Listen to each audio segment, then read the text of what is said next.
Fire and Hell. A Satana prose feature adapted by Gerry Conway from his original script.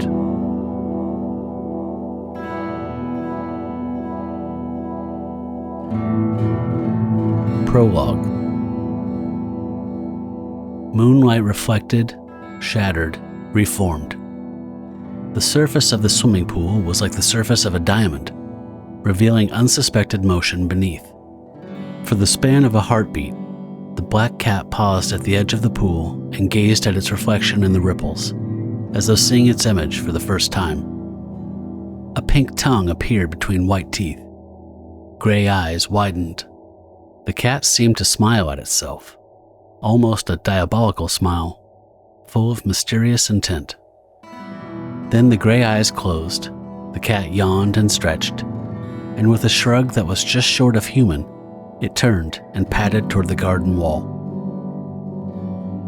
At the base of the wall, it paused to study the apartment windows just beyond the masonry.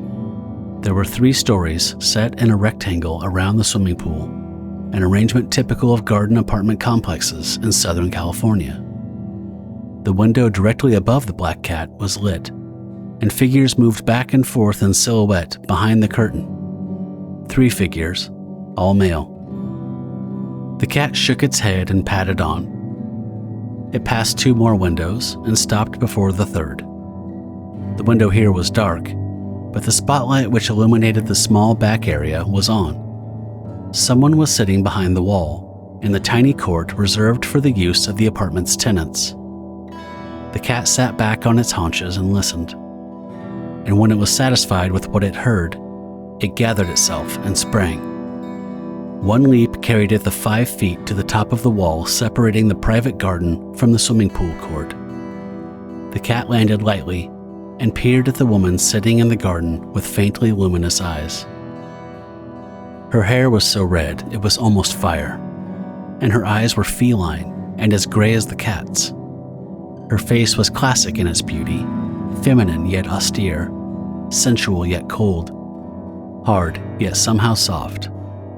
Her eyebrows were arched, even in relaxation, and she was relaxed now, reclining in a garden chair and reading from a popular paperback novel. She chuckled softly as she read, and smiled now and then when she turned a page.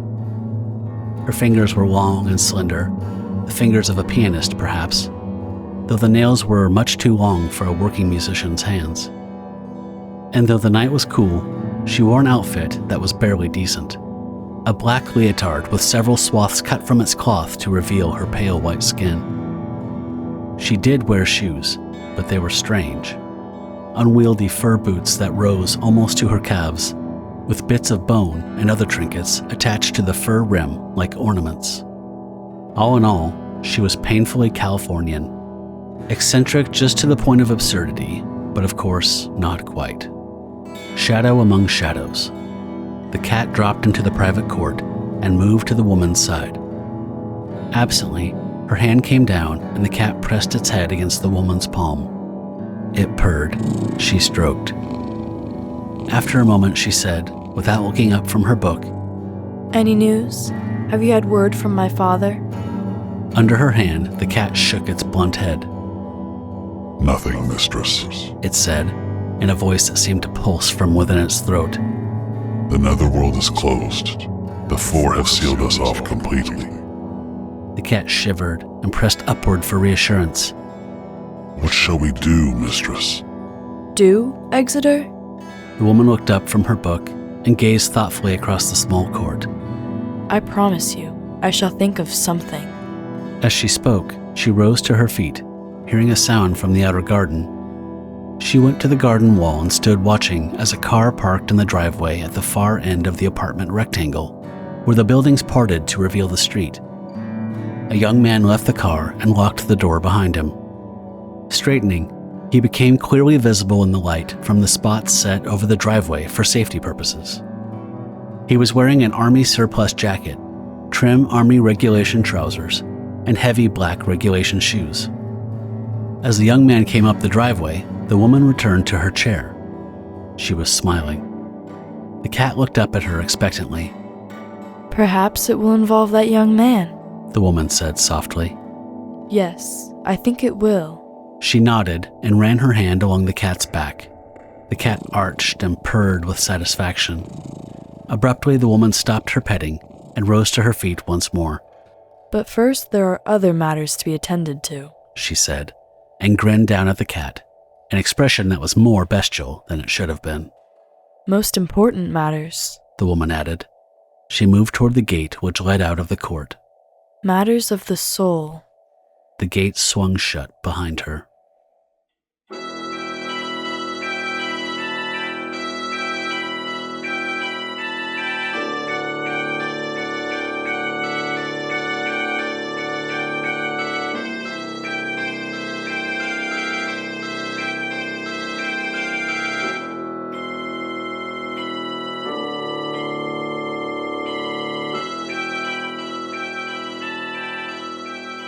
One.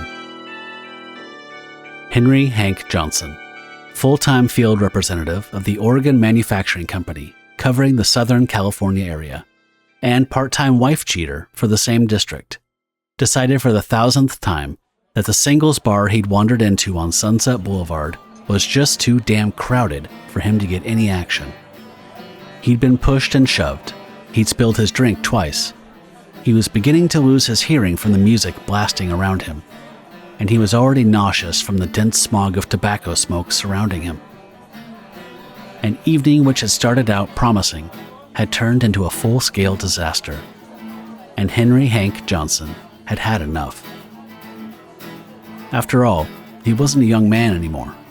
Pushing 40, partially bald, overweight, and underdeveloped, Henry Hank Johnson was beginning to realize that hustling a date in Los Angeles wasn't as easy as he'd been led to believe. In San Diego, or Santa Barbara, or even San Jose, that was getting too far north, matters would be different. There were always bored wives or lonely widows in the bars in those towns. LA, however, was another story. Los Angeles was a teenager's town, or so it seemed to Johnson. And all the time he'd been stalking the streets, he hadn't seen a single girl over 18 years of age. There'd been a time when he could have handled a girl that young. There hadn't been really, but there was in Henry's memory. But not anymore. Life had passed him by. At least it had in Los Angeles. He was about to finish off his drink and leave, when a hand touched his shoulder, and he turned automatically. He almost dropped his glass. He was facing the most beautiful woman he'd ever seen, and she was smiling at him. I've been watching you, she said, and miraculously, her voice managed to be gentle in spite of the deafening noise. You seemed lonely. Would you like to go for a walk? Henry Hank Johnson didn't question his good fortune. His mind didn't wonder where the girl had come from or why she'd chosen him. He didn't marvel at her strange cat-like eyes or her odd fiery hair or the bizarre black costume in which she'd pressed up against him. Like an automaton, he placed his drink on the bar counter, got off his stool, and followed her as she wove through the crowd between the bar and the exit. Her hand on his was cool, but incredibly thrilling. Her shoulders, seen from behind, moved liquidly, unbelievably sensually. Henry Hank Johnson couldn't take his eyes off her. Henry Hank Johnson felt as though he were about to faint. He was grateful when they stepped into the night air, and he took a bracing lungful of the Los Angeles pollution. Is your hotel near here? She asked. He nodded. Which way? She asked. He pointed. Do you want to walk? She asked. He shrugged. I'm glad. Henry walked beside her, his arm around her shoulder, and it seemed to him he was seeing and hearing the world for the first time. Everything was transformed. The traffic on Sunset Boulevard, the bitter wind carrying his thin hair out of his eyes, the concrete under his feet. It was all new to him, all new and all wonderful. He grinned and started whistling. Hey, he was really something, wasn't he? He glanced at the woman beside him as though to make sure she was real. She was. She smiled back at him, and after a few moments, as they were passing a small alley, she said, Let's stop here a while, all right? I'd like to get to know you better. Eagerly, he followed her into the darkness. She moved around, so his back was against one of the buildings forming the alley's wall, and she slipped up close against him. Henry Hank Johnson groaned involuntarily.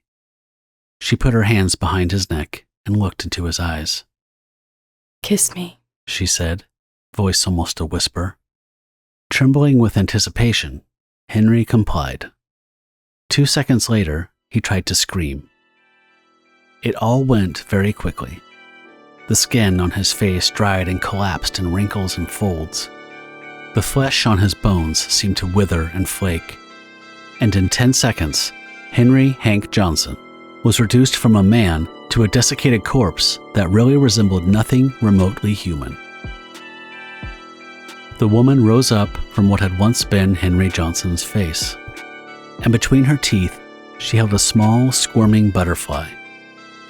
She removed it with her fingers and let it flutter away. Watching it go, she said, partly to it and partly to herself, I feed on creatures like you, my friend. I feed on your cynicism, your lust. I steal your souls. She pulled herself erect, and her laughter filled the alley and spilled into the street. Truly, Satana is a stealer of souls, what men have called a succubus. But it's fitting, isn't it? She laughed again. Fitting work for Satan's brood, the devil's daughter. After a while, the laughter faded, and when it was gone, Satana was gone also.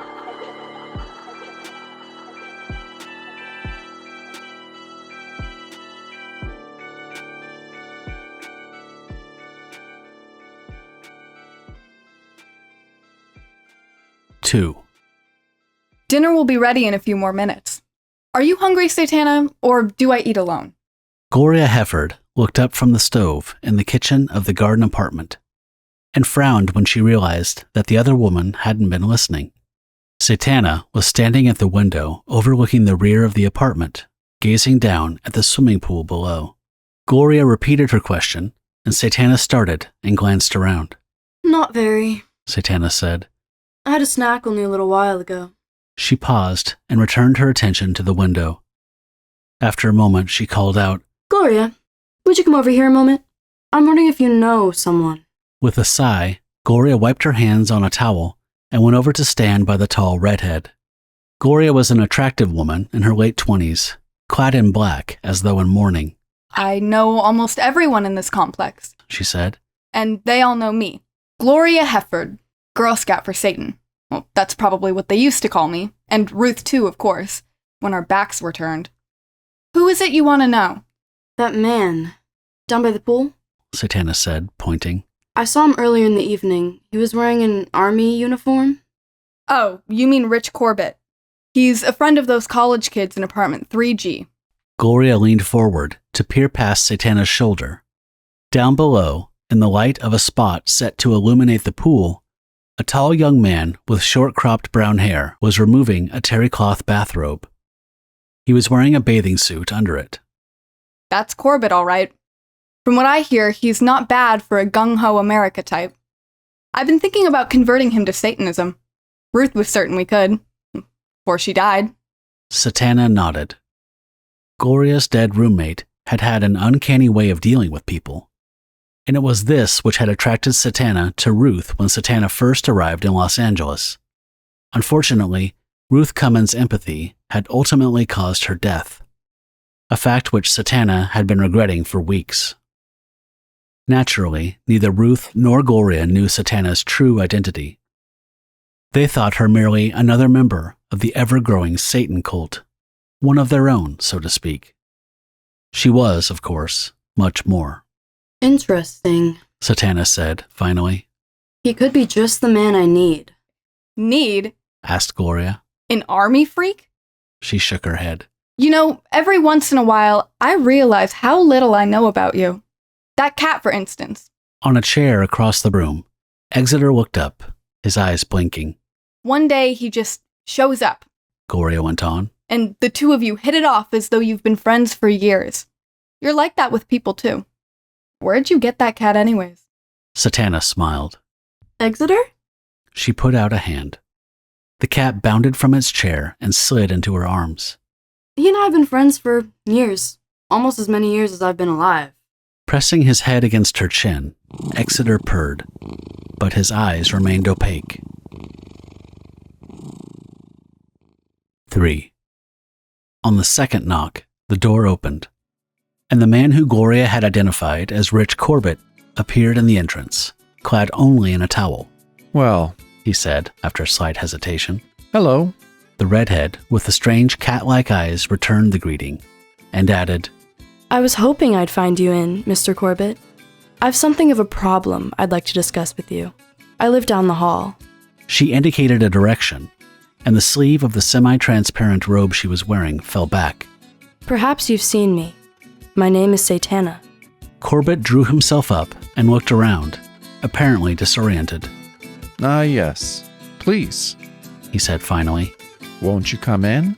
He stepped back to allow her room to pass, but somehow he didn't step back far enough, and her body brushed his briefly. She was dressed in a bikini bathing suit beneath her filmy robe, yet didn't seem self-conscious.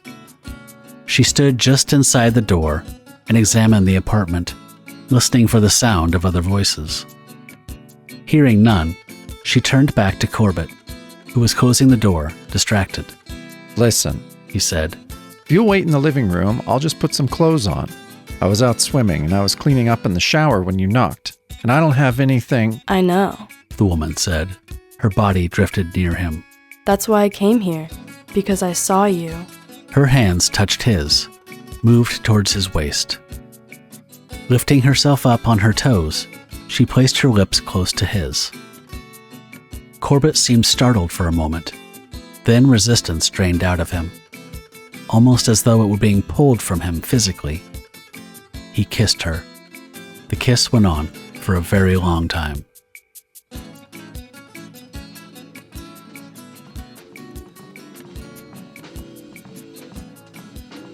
"4. You come on strong, lady. Corbett said an hour later. He handed her the drink he'd made to her specifications, careful not to spill it on his neatly pressed trousers. He went on as he picked up his own drink from the portable bar near the living room sofa. And that's the understatement of the year. I've learned how to get what I want, Rich. Satana said between sips of her drink. And I want you. Your full and total cooperation. Corbett laughed as he settled onto the couch beside the redhead. You've got it, honey. What's the game? He stretched out and smiled at her lazily. Who do I have to kill? Or is it whom? His name is Miles Gorney. He's the president of Consolidated Electronics. Corbett sputtered and doused himself with whiskey and ice. What? Say, listen, sweetheart. He pulled himself out of his slouch and gaped at the woman next to him. I was just kidding. That was just, a figure of speech. I, however, am not kidding. The redhead said. I can't tell you why he has to die. Only that he must, if I'm ever to see my father again. Let me get this straight. You come in here, you play this little love game with me, get me on your side, and then you tell me you want me to kill someone for you? Corbett inhaled heavily. Lady, are you crazy?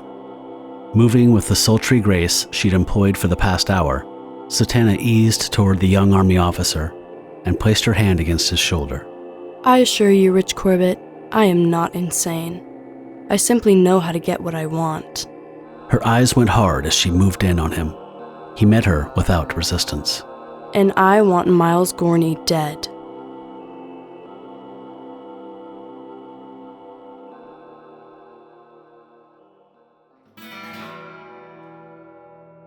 "5. Gloria's face was barely visible in the light of the candle on the table beside her.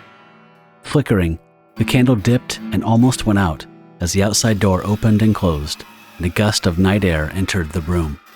Satana came with the wind, her eyebrow raising when she saw Gloria sitting cross-legged on the floor, a book propped on her lap, her eyes riveted on the other woman. It's about time you showed up. Gloria said. her tone just slightly hot with anger. Do you know what time it is?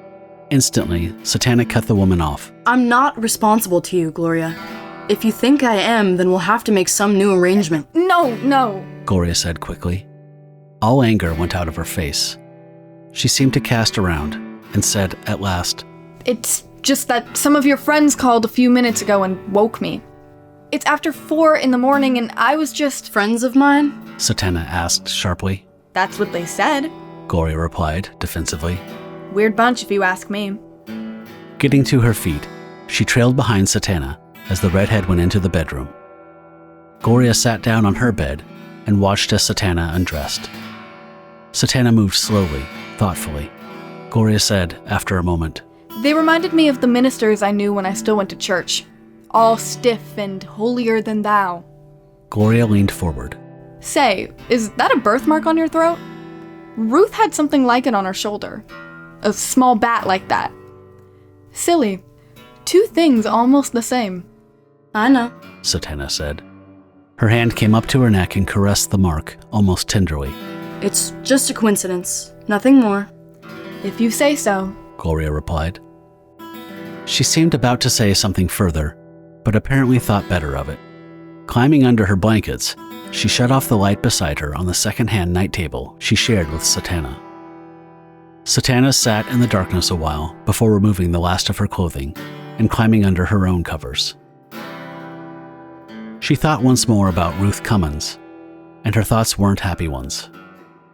It was true Ruth had also borne Satan's mark, but whereas Satana's birthmark had indicated she was the devil's own daughter, Ruth's had indicated only that she would one day do Satan's work. Satan's work had proven to be fatal for the young, innocent girl, whose only desire in life had been to know truth.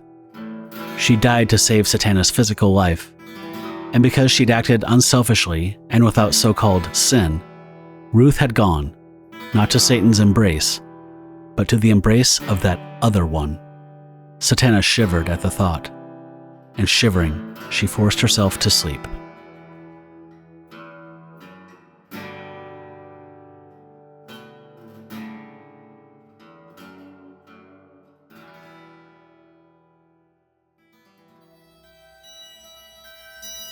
Six. Suddenly she was awake, and it was an hour before dawn.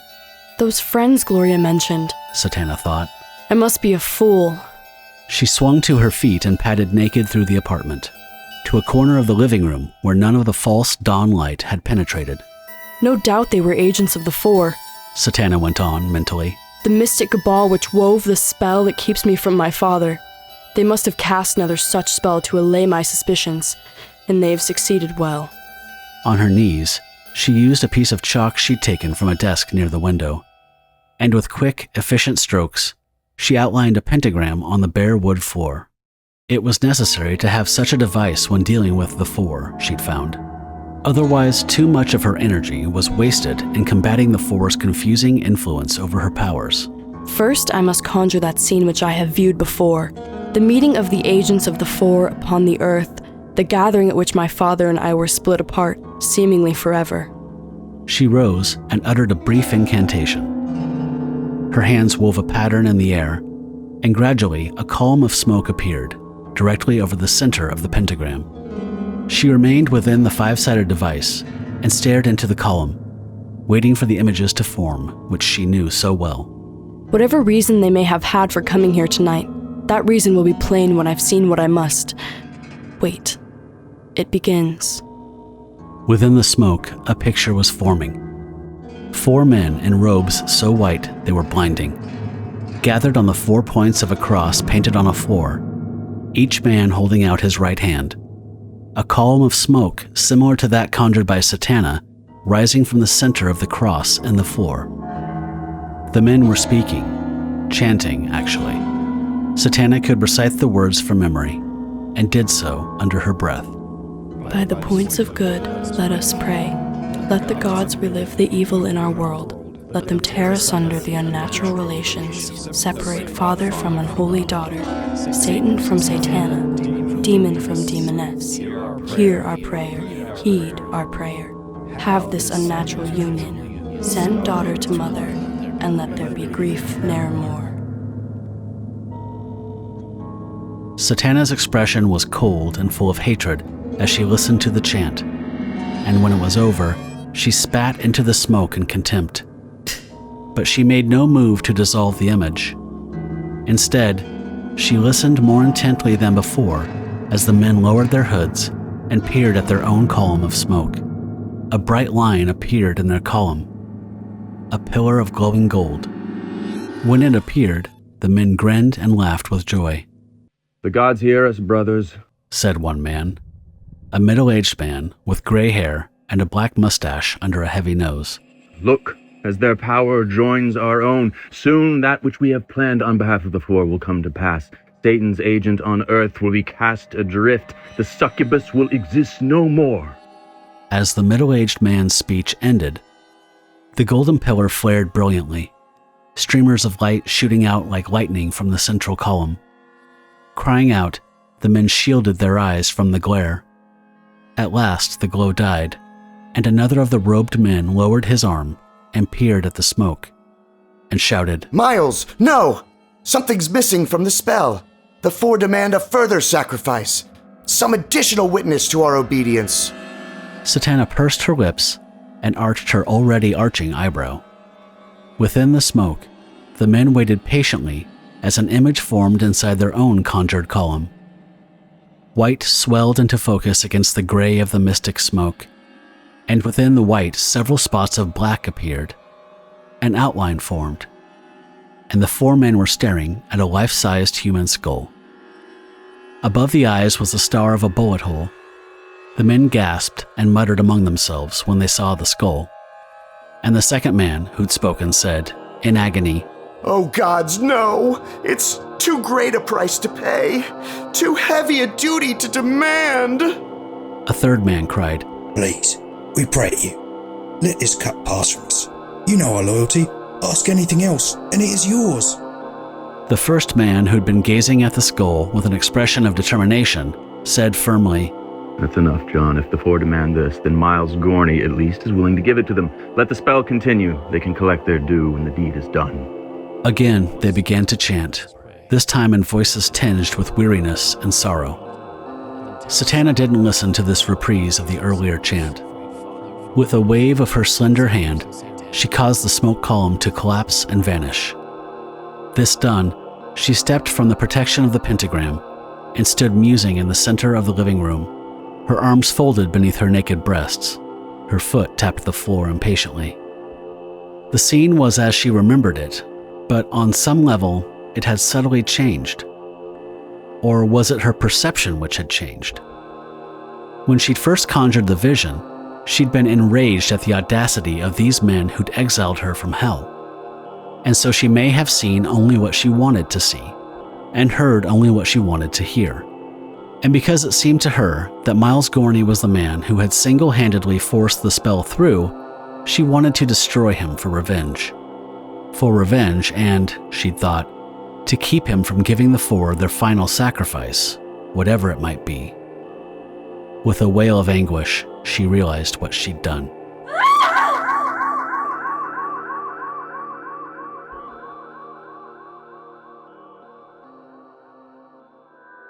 Seven.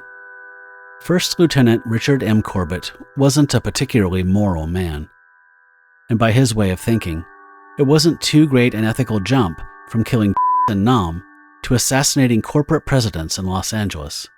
One was merely an extension of the other, and in point of fact, he really had a better reason for shooting Miles Gorney than he'd had for shooting any of the 100-odd he'd killed in the jungles of the DMZ. If he killed Gorney, whom he'd never seen before, and certainly didn't care about one way or the other, he would be assuring himself a place in that gorgeous redhead's heart. And wasn't that a hell of a lot more important than winning a few medals from Uncle Sam? Hell, he'd only gone into the ROTC program in the first place because he thought he'd be drafted, and he'd hated the idea of being a bum in boot camp. All things considered, Corbett was pretty much assured he was doing the right thing. Or as close to the right thing as he cared to come. Not to put too fine a point to it, Richard M. Corbett was really quite insane.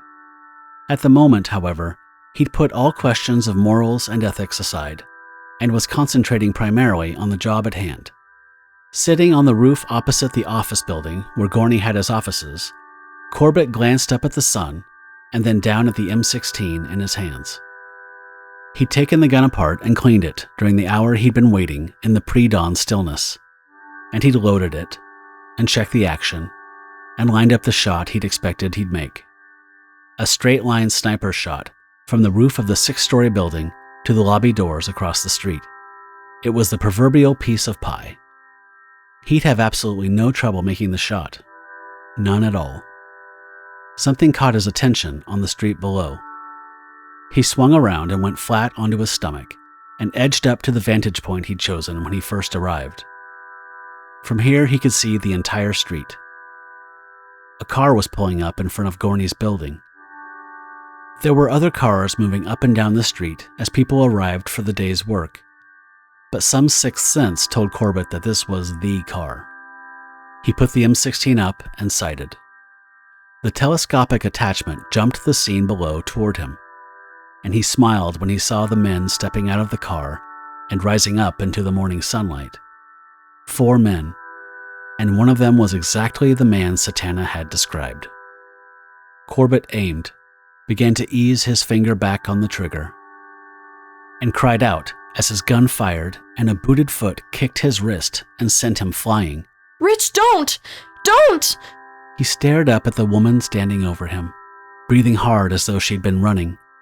She was wearing a black outfit, some sort of leotard, and at first he didn't recognize her. When he did, he exploded with anger. What in the hell did you do that for? You almost shattered my wrist. I'm sorry, Richard, Satana said. I couldn't let you, go through with it. This is one hell of a time to start getting second. Corbett broke off when he saw the expression on her face. She was looking down at the street, and her mouth was working, her eyes blinking back tears, her forehead wrinkling with what appeared to be grief. He pushed himself up and peered over the edge of the roof to see what was upsetting her. On the sidewalk across the street, a crowd was gathering around the 4 men who'd left the car a moment earlier. One of the men was lying on the concrete. It was Gorney, Rich saw. Gorney, lying in a pool of his own blood, his head shattered from the bullet which had entered his skull through his forehead, just above his eyes.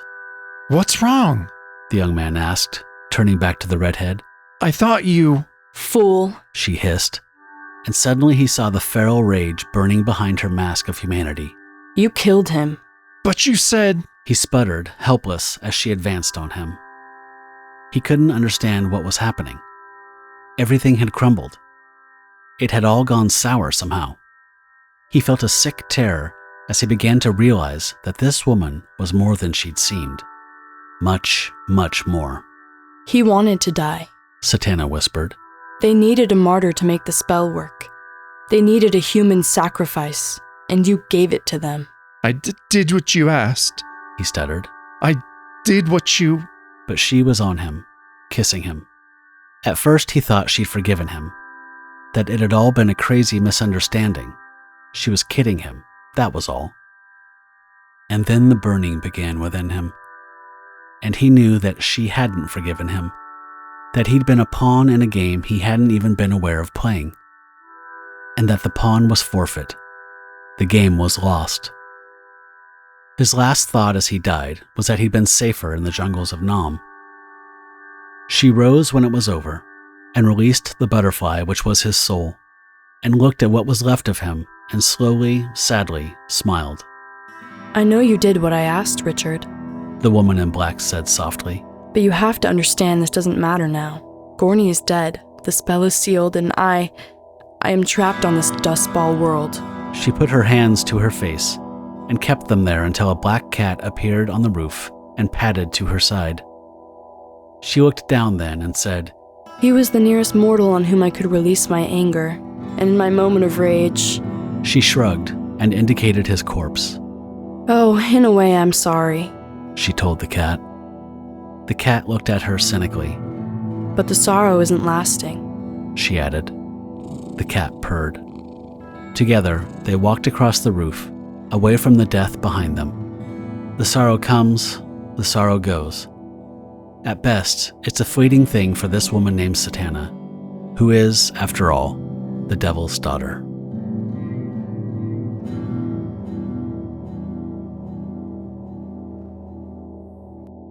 You have been listening to A Fire in Hell, a Satana story written by Gerry Conway.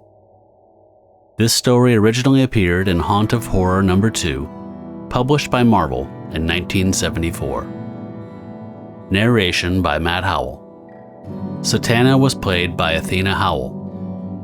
Rich Corbett was played by Jacob Balcom. Gloria Hefford was played by Mia Sarah Kemple. Miles Gorney was played by David Goodwin. Cult member number 2 was played by Jason Finestone. Cult member number 3 was played by MJ. The cult chant was performed by Jason Farrell, Jason Finestone, Jesse McFerrin, Glenn Lash, and Letty. Thanks for your voices. Original music by the Homeless and Orphaned Werewolves League, and available to the Bronze Age Monsters Pack members and Star Gods through our Patreon page. We thank you for your support. You can find the beginning of Satana's story on our YouTube page. Satana's story continues in Bloody is the Path to Hell and This Side of Hell. She'll also appear in an audio drama during the next season of Bronze Age Monsters in Doorway to Dark Destiny by Chris Claremont. Become a supporter of the show at patreon.com/bronzeagemonsters. Stay bronze, Pony Boy. Stay bronze.